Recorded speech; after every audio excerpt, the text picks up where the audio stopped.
Ngayong araw nga ay magta-troubleshoot tayo ng ating CR152 na ayaw na namang mag-push start o ayaw gumana ng push start. So bumalik na naman yung sakit niya guys, ayaw oh. So ngayong araw i-troubleshoot natin to. Ang una natin check mamaya or check natin itong kill switch and then yung dito, wait lang, dito sa may clutch niya meron yung switch dito guys. Ito, napansin nyo pag naka first gear tapos hindi kayo naka-clutch ay gumana.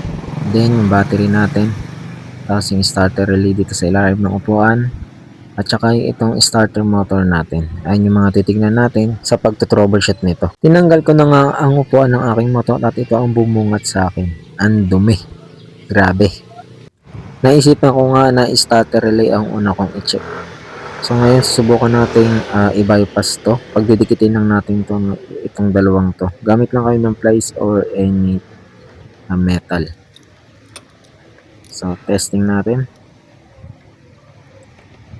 Ay putris, lagay nagulat ako. So kung maririn nyo kanina no, nagredondo siya. So ibig sabihin hindi sira yung starter motor natin. Possible itong relay. Hindi ako makapag-focus, grabe, sobrang dumi kasi dito. Pero try palit natin kung magre-redondo. O, di ba? Rinig nyo. So ibig sabihin okay yung starter motor natin. Ang possible na may problema dito o sira itong starter relay.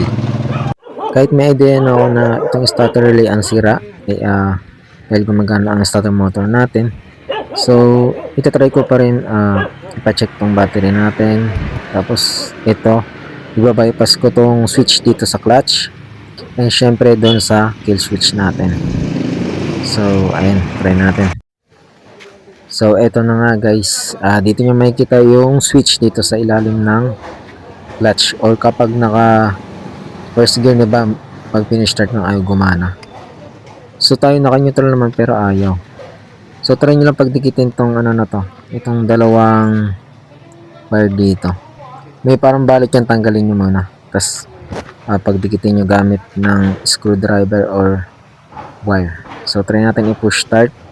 Ba, walang nangyari. So parang hindi ata dito. Dito naman sa switch natin, binaklas ko na, pinagdikit ko na tong dalawang wire dito sa kill switch tapos walang nangyari.